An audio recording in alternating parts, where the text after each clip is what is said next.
following are the words of Noel DiGirolamo, president of the Suffolk County Police Benevolent Association. Police officers are already being targeted for assassination. Releasing their personal information to criminals will only further endanger them. Stand with law enforcement. Defend the police.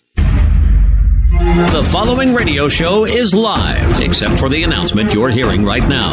Welcome back to Your Island Live with your host, Tom Schiliro, on 103.9 LI News Radio.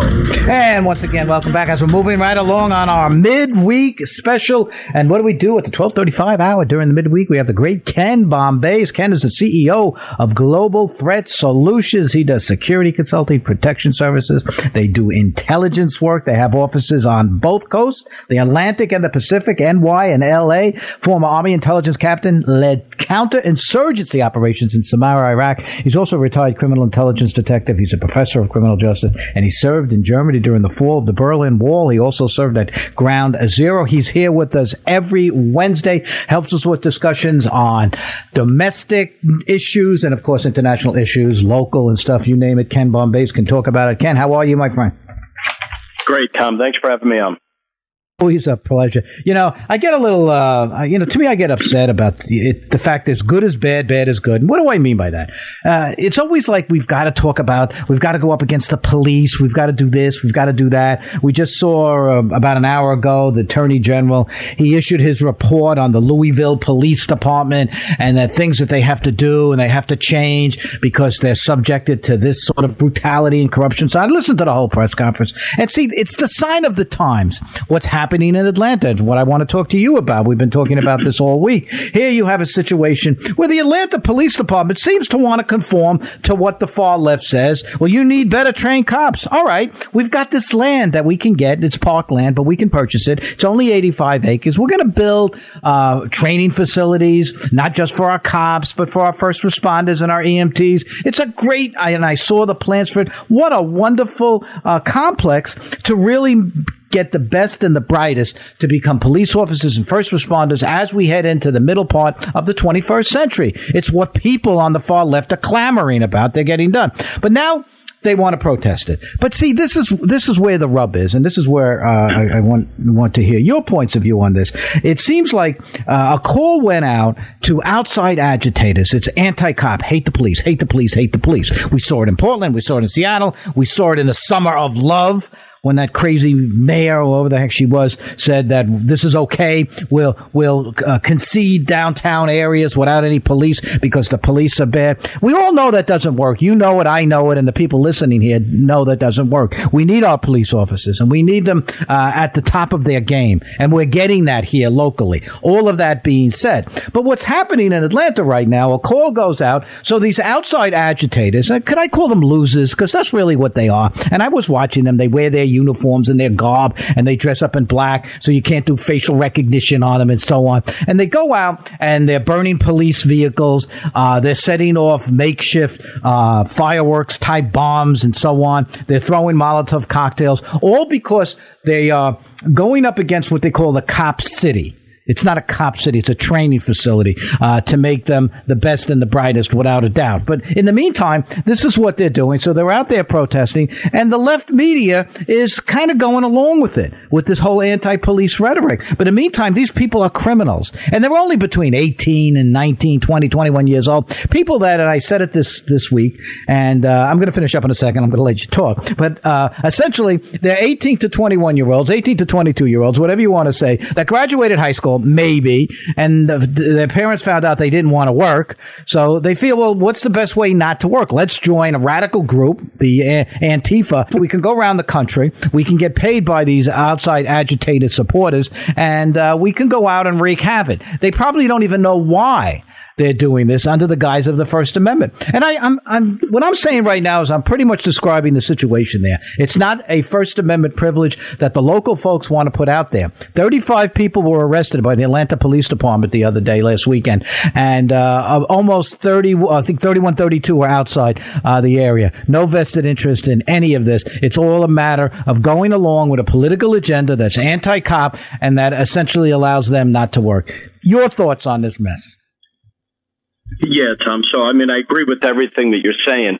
This violence concerning the Atlanta Law Enforcement Training Center this is indicative of a disturbing trend of violence and anarchy that is perpetrated under the flag of activism. We've seen this over the last several years, and for a federal government right now that seems so concerned about domestic extremists and domestic terrorism, but it seems like it's only when it's on the right. It would be so easy right now for the FBI and Congress through hearings to investigate these anarchists that we've seen for the last several years, ever since the George Floyd riots that we saw follow after that incident. It would be so easy to investigate those groups. This isn't the first time where the vast majority of the people that are perpetrating these crimes under the flag of activism came from other states and even other countries. I think there was from France and Canada for this one in Atlanta. It'd be so easy to prove that these people are professional anarchists, but you have to have the political will to do that. And nobody seems in this administration to want to look into that. Now, with that being said, we've had countless hearings on the January 6th incident in the Capitol. And I think we've spoken about this numerous times. That's a bad incident that took place and shouldn't be tolerated and should be investigated. But my God, how many times, how many hearings are we going to have on that incident? And everyone seems in this country to still be waiting for the hearings and the investigation for the mass destruction, the mass riots that took place after the George Floyd incident. I mean, we saw billions of dollars of damages caused throughout the U.S. by left-wing groups. What about the many police officers murdered as part of that violence? What about taking over a capital zone of a major U.S. city for months at a time, where there was rapes and murders? What about a sustained attack on a federal courthouse that included arson, explosives, and our political leaders, mayors, even our Speaker of the House, they didn't want to do anything about those incidents. When they tried to bring in extra federal officers to support that, they tried to condemn that. What about the massive and organized looting operations? What about police stations taken over, police cars lit on fire? And this went on for the better part of a year. That's where the hypocrisy is.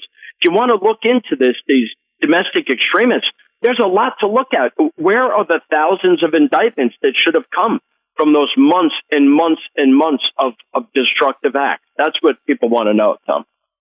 Again, I couldn't be in more agreement. Let's just probe your memory. Go back to those days that you were talking about right after George Floyd. How many New York City police vehicles were burned about the protests that were going on across the street from City Hall?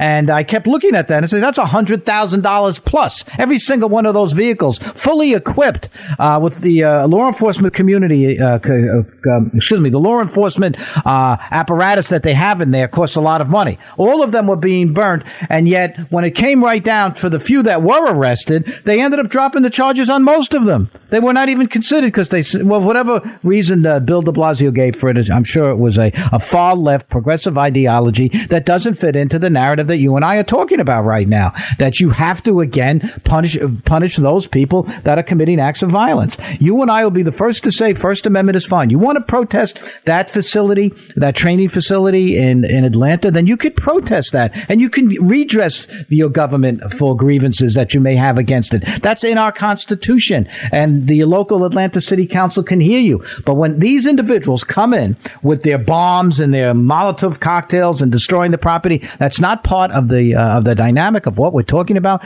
when it comes to the Constitution. Yet they will not be pursued the way they should. 34 have been arrested, 35 have been arrested, or whatever it is. Majority out-of-towners. We'll see where those cases go. You know, again, this whole idea of there's two different points of view and philosophies on the left and the right. We just watched, I don't know if you got a chance to see the Attorney General just a little while ago. He did a live press conference on his investigation into Louisville Police Department. And he came out with, again, all of the reasons why the Louisville Police Department is not doing this right, not doing that right, and so on. We know that there is no perfect institution. Everybody knows that. And that you could correct that. And you could correct it in a lot of different ways. But to say it in a national press conference, to say they conducted this along with other police departments that they're doing, that they're making these recommendations for reforms, and that's all well and good. But the whole idea that it seems that we will spend that time, we meaning the federal government, we will spend the time to scrutinize our police departments to the nth degree and then make those decisions. But we will not look at these subversive groups that want to wreak havoc against the police. And as you said before, the number of police officers since George Floyd that have been injured or killed in the line of duty is almost epidemic compared to what it used to be. Ken? Yeah, so Tom, what you mentioned before is true. You know, we've heard so much from the left about we need to retrain our police, additional training. They don't want trained police. They want no police. They want police that are completely handcuffed and restricted from keeping them from these destructive acts. That's what they want. They don't want this Atlanta training center for law enforcement. They don't want cops to be training in tactics and other operations that could keep them and the public safe. They don't want that at all. That's just something that they put forward as reform. We have the best trained police in the world in America. That's not our big problem here. What we need now is leadership. That's the problem we have. We need leaders that are not afraid to stick up for law, stick up for our law enforcement officers every day. And that's where we're seeing the failure. And I'll tell you, the problem is we see it at every level. We see it in mayors, we see it in county executives, we see it in governors, and we see it in the administration. The proposal today by Merrick Garland, our Attorney General. This is somebody I can't even stomach that guy just the way he talks and how he puts forth his ideas. That the recommendation, and I'd be very interested to hear what you say about this. You may have heard it already. Is that they're going to utilize more social workers and more psychologists to respond to calls. And deal with calls that way. They feel that could result in what they consider a better form of policing. And as soon as I heard that, I says, the first time they send a social worker to a domestic call or to a call that deals with an EDP or something like that, and that person gets killed, then they're going to blame the police. But your thoughts on that? I mean, that was proposed today. This is not old news. That was proposed today by in fact, it's more than a proposal. It's going to be a mandate by the Department of Justice against the Memphis Police Department, the Louisville Police Department, and there's scores of others too. Your thoughts on how far out is that? It's ridiculous. You know, we saw talk of this after an incident that took place in Rochester, I believe it was. And it's so insane for anyone that's worked. This is the problem. We have policymakers that are trying to make policy concerning law enforcement that have no understanding of law enforcement and how it works. You know, you don't get to pick and choose when incidents take place. That's the problem. They think that they're going to see a call come over on the computer and it'll say social worker, this is appropriate for a social worker. It doesn't work that way. What calls will those be? Will they be domestics? Domestics are often incredibly violent. Are they going to be like disturbances? You know, you get these what sound like mundane calls as a disturbance, and 10 minutes later, there's cops fighting for their lives. You don't get to pick and choose. It's random, and it doesn't work that way. The idea of it, first of all, wildly expensive. It's wrong in every possible way. Wildly expensive. Like you said, you're going to put these people in danger every time they go out on a call. And then you have a police officer that's kind of responsible for this social worker or this psychologist. I mean, what's going to happen next? Then you want to train them so that they could defend it. What are we doing here? You know, this is policing. Those people need to come in. There's a place for them in the criminal justice system, but it's not as a first responder. That's the problem, Tom. Yeah, if later in the process of the criminal justice system, if someone's arrested, or maybe not even, you go there and you have a report, it could be a referral to these people. They can't be riding shotgun with a police officer who's going to a call that could be potentially dangerous or even deadly. The whole idea is ridiculous. It's indicative of how distant our leaders are from reality. The listeners today is to read the report that happened today by the Attorney General, particularly when it comes to the Louisville Police Department. And again, Memphis is in there also, and they're making their recommendations and so on, is to try to diminish the role of police in law enforcement situations, which is absolutely absurd when it comes right down to it. Any institution can be reformed. We know that, and it has to be part of a group that includes a multifaceted blue ribbon panel that would include so many other different people. And this whole thing about the Louisville Police Department, and that's why the Merrick Garland did his press conference, because that was the police department where the Breonna Taylor incident happened.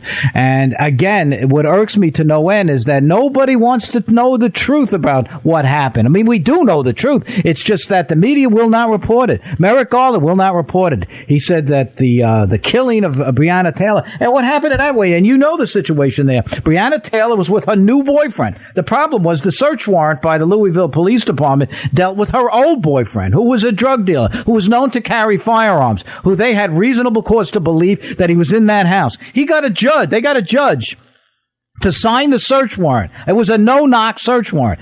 And Merrick Garland talked about there shouldn't be no-knock search warrants. The Louisville Police Department is known for its bad warrants. Well, the last time I looked, and you've gotten search warrants, you know, is that you have to have a judge who's an independent arbiter to sign that. So all of what Merrick Garland said today doesn't include all the facts. The worst fact of all about Breonna Taylor, and it was a tragedy. There's no two ways about it. So the new boyfriend, who they didn't know who he was, so when they came in, he fired a shot at the police and hit a police officer in the leg. He shot a cop.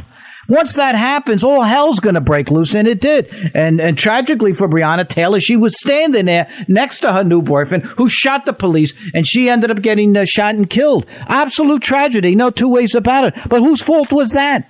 But now they make it to the point where they're going to turn the Louisville Police Department upside down and essentially make all sorts of changes and so on, and blame the cops for this and blame the cops for that. But that was an incident that should not have occurred.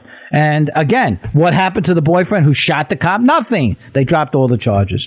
I'm just so frustrated with that. If I'm going to say one more thing, they're bringing up the issue, what happened in Atlanta with the training facility, that they said that there was one protester who was killed. That protester shot a state trooper, a Georgia state trooper, at an incident where he was killed. They're not hearing that. But when a protester shoots the cop and hits the cop, you're usually buried the next day, and he was. Ken? Yeah, it's exactly right. It's crazy to me that we have things like media blackouts where they just omit critical facts. This individual in Atlanta shot a state trooper. That's why that person's dead right now. It's clear as day to any common sense thinking person right now that's listening to that story. But they simply omit it from the story, and they just talk about this person was wrongfully shot by the police, and that's why they responded that way. It's insanity. And I think one of the problems is we need a national voice for police. We have a fragmented, this is federalism. So we have a fragmented system of government. We do. And part of that means we have tens of thousands of police agencies. We need a common voice for our law enforcement officers. And we're not finding that, definitely not finding that with the FBI director. And we're not seeing that on a national level where someone's pushing back. They push back at the local level all the time, like we see right here in Suffolk with our PBA. They're defending their police officers. It would be nice if we had a stronger national common voice to educate people and talk about the problems that these officers are facing right now. Like I said, the people don't want trained officers. They want no officers, and that shouldn't be on the table. They're trying to do, if it's anything other than weakening our police, taking away their ability to take action. Tom, one thing that really bothers me is that in life, especially in law enforcement work, these people, they're not accountants. These aren't lawyers. These aren't salesmen. This is a messy, ugly business. And we have the best trained police in the world, but sometimes there's just tragedies. Someone doesn't have to be, blamed or prosecuted for it if there's a shooting involved in these chaotic, violent scenes where these officers are put in there with a quarter of a second to make a decision that'll affect lives. Sometimes tragedies happen in a violent, ugly business like that. And we've lost the ability to that. It's like if violence occurs, even if it's the perpetrator's fault, the people's fault that causes people resisting arrest, they end up dead, and the police are responsible. They shouldn't have done that. And we need to move away from that way of thinking right now. Yeah. And that's what should have been on this report that Merrick Garland put forth today. And again, I looked at so many aspects to it, and I just said, just again, appeasing to that far left. We hate the cops and we love our criminals, and don't put bail on their heads. Let them go, and the whole 9 yards. And it's absolutely disgusting. And this topic will continue to be discussed by myself and Ken Bombace every week. Once again, thanks, Ken. Appreciate it. Thanks for joining us today. Thanks, Tom. Great talking to you. Okay. We're going to take a short break. When we get back, let's talk to Rich Chris. See what's happening up in Albany. How is your money being spent? We'll be right back.